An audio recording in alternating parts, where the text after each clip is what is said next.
बिस्मिल्लाहिर्रहमानिर्रहीम, अस्सलाम वालेकुम। अंदाज़ा लगाइए नून लीगी रहनुमा किन कामों में पड़े हुए हैं। हनी ट्रैप कर रहे हैं लोगों को, इस तरह पैसे बटोर रहे हैं, आलमी सतह पर पूरा एक स्कैम चला रहे हैं और इनको आला ओहदे भी दिए जाते हैं। सोचिए ज़रा, अब ये फैसलाबाद से आप देखें कि किस तरह पूरा एक कॉलिंग सेंटर चल रहा था और ये सब जालसाजी, उसका इक्विपमेंट देखें, और इसमें कुछ 150 के करीब लोग काम कर रहे थे जिनमें खवातीन भी हैं। 149 arrested for online fraud and red on factory in Faisalabad. ये जी अब किसका प्रेमिसेस था? allegedly owned by the FESCO board of directors, x head 48 Chinese nationals among the suspects. ये देखिए आप, और यहां पर लोगों को हनी ट्रैप भी किया जा रहा था। खवातीन का इस्तेमाल होता था कि कॉल करती थी, और यानी खवातीन बन के लोग कॉल की जाती थी। अगर कोई शख्स बात करना चाहता था, सामने खवातीन को बिठा भी दिया जाता था, फिर उनको बदनामी का खौफ दिलाकर उनसे पैसे बटोरे जाते थे। इसी तरह से मुख्तलिफ तरह की जाली इन्वेस्टमेंट्स करवाई जा रही थी, ऑनलाइन फ्रॉड हो रहा था। अब इसमें कितने लोग आप देखिए, 149 लोग इसमें मुलव्वस थे। फैसलाबाद नून लीगी रहनुमा और साबिक चेयरमैन फेस्को बोर्ड मलिक तहसीन अवान के डेरे पर छापा। इंटरनेशनल साइबर फ्रॉड नेटवर्क के 71 मुल्की और गैर मुल्की हैकर्स गिरफ्तार, मकामी अदालत में पेश कर दिया गया। ये इनकी तस्वीर भी हैं जी, इन साहब की, मियां नवाज शरीफ के साथ इनकी बहुत सी तस्वीर आपको मिल जाएंगी। अब कहा जा रहा है कि ये भागे हुए हैं, इनके लिए छापे मारे जा रहे हैं। लीगी रहनुमा तहसीन अवान के डेरे पर 149 लोग पकड़े गए, जिनमें 73 गैर मुल्की हैं, जबकि 18 खवातीन हैं। गैर मुल्की अफराद का ताल्लुक चीन, श्रीलंका, नाइजीरिया समेत 4 ममालिक से है। मलिक तहसीन अवान मफरूर, ये देखिए। और अब ये अखबारात में ये सब कुछ छप रहा है, तस्वीर छप रही हैं, और पता नहीं अब इनकी फैक्ट्री पर या कहाँ जा रहे कर। ये देखिए आप, ये भी नून लीग के रहनुमा कोई वहाँ पर किसी का इफ्तिताह कर रहे हैं, साथ वो मौसूफ खड़े हैं, फंडिंग भी करते होंगे इनकी। ये जो साबिक चेयरमैन फेस्को तहसीन अवान, अब ये FIA ने छापा मारा है। गैर कानूनी कॉल सेंटर के ज़रिए शहरियों से फ्रॉड की इतलात पर छापा मारा गया, और तहसीन अवान को करप्शन की शिकायत पर फेस्को से भी निकाला गया था, मगर उनका काम जारी था। ये आप देख लीजिए, ये हालात हैं। अच्छा, अब अगर खैबर पख्तूनख्वा की बात करें तो वहाँ अमन व अमान की सूरत हाल बिगड़ती दिखाई दे रही है। अलीमीन गंडापुर ने इजलास भी किया है और कहा है जी सबको मिलकर इस पर काम करना होगा, तमाम पार्टीज़ को इसमें साथ शामिल करना पड़ेगा। बन्नू में अब ये हुआ है, दहशतगर्दों ने नए नए टैक्टिक्स अपना लिए हैं खैबर पख्तूनख्वा में। थाने और घर पर ड्रोन से हमला, खातून जहां बाग। ये छोटे छोटे क्वाडकॉप्टर, छोटे छोटे ड्रोन्स का इस्तेमाल हो रहा है। कभी थाने पर हमला करते हैं उसके ज़रिए, यानी उसमें बारूदी मवाद भी उसके अंदर रख देते हैं, और इस तरह से लोगों को अब निशाना बनाया जा रहा है। हालत ये हो चुकी है कि कर्फ्यू लगाना पड़ जाता है। अब ये बाकायदा डिप्टी कमिश्नर नॉर्थ वज़ीरिस्तान की तरफ से, शिमाली वज़ीरिस्तान की तरफ से ये एलामिया जारी हुआ कि सुबह 5 बजे से शाम 7 बजे तक कोई शख्स बाहर ना आए, और ये तमाम दुकानें, हर चीज़ बंद रहे, बिल्कुल कर्फ्यू लगाया जाए। और अभी कुछ लोग कह रहे हैं जी कल के लिए भी शायद इसी तरह करना पड़े। शिमाली वज़ीरिस्तान में कर्फ्यू का नफाज सुबह 5 से शाम 7 तक सिक्योरिटी फोर्सेस की नकलो हरकत होगी, लिहाजा आवाम अपनी तमाम रोज़मर्रा सरगर्मियाँ ख़त्म करें, एलामिया। और इससे पहले हमने आपसे शेयर किया था कि बात कही गई है कि कोई शख्स बाहर ना आए, देखते ही गोली मारने का हुक्म है, क्योंकि इतने ज़्यादा वहाँ पर दहशतगर्द दंदनाते फिरते हैं आम लोगों की तरह कि पता ही नहीं चल सकता कि ये दहशतगर्द है, आम शहरी है, और फिर वो हमला कर देते हैं सिक्योरिटी फोर्सेस पर। तो जब इनकी मूवमेंट होनी है सिक्योरिटी फोर्सेस की, तो पूरे इलाके में कर्फ्यू लगाने के अलावा कोई रास्ता नहीं है। नून लीग कह रही है जी हमने विकेट गिरा दिया अपनों की ही, अवामी नेशनल पार्टी की।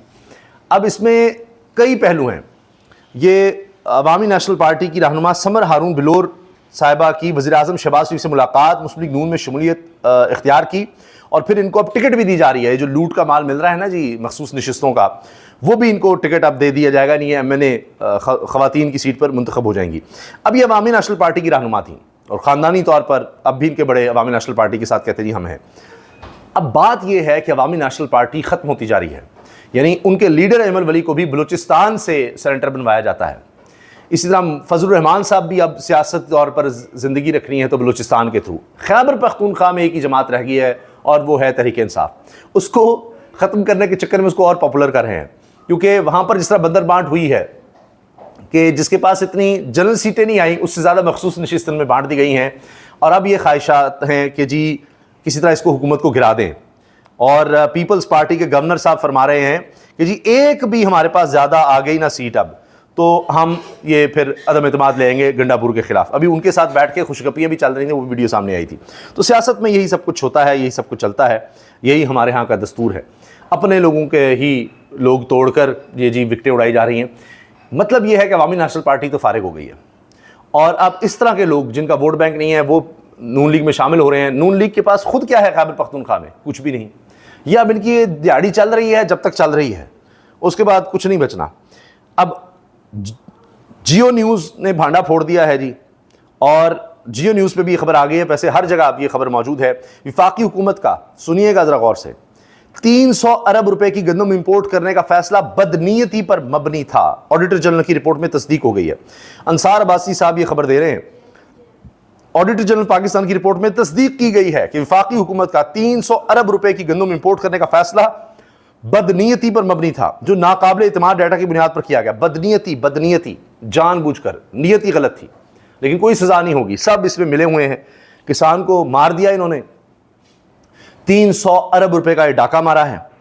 اور اب آپ یہ سوچئے کہ رپورٹ میں کہا گیا ہے کہ مالی سال 23-24 میں گندم امپورٹ کرنے کا فیصلہ وفاقی اور صوبائی حکومتوں کی کہ ان دانستہ تاخیری اقدامات کا نتیجہ ہے جس سے نجی شعبے کو فائدہ, جبکہ گندم کے کاشتکاروں قومی خزانے کو نقصان پہنچا. نجی شعبے کو کیوں فائدہ؟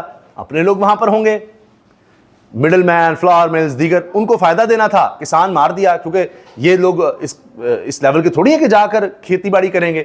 وہ تو کسان کرتا ہے, وہ تو کیڑے مکوڑے کرتے ہیں. یہ تو بڑے لوگ ہیں جن کے اربوں ڈالر کے محلات ہوتے ہیں. یہ تو وہ لوگ ہیں جن کی کئی بر اعظموں میں جائیدادیں ہوتی ہیں. تو فائدہ تو انہوں نے اپنوں کو پہنچانا ہے. رپورٹ کے مطابق جس سال یہ گندم امپورٹ کی گئی, اس سال ملک کی تاریخ میں گندم کی سب سے زیادہ پیداوار ہوئی تھی. وافر سٹاک ہونے کے باوجود قومی طلب کے اندازے کو جان بوجھ کر بڑھا چڑھا کر پیش کیا گیا. حکومت نے منظوری 24 لاکھ میٹرک ٹن امپورٹ کی دی, امپورٹ 35 لاکھ ٹن سے زائد کر لی.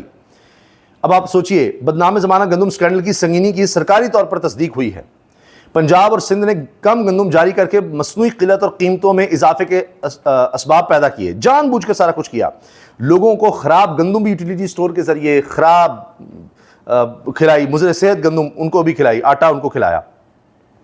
یہ سارا فراڈ دیکھیے اس قوم کے ساتھ, اس غریب ملک کے ساتھ کیا گیا ہے.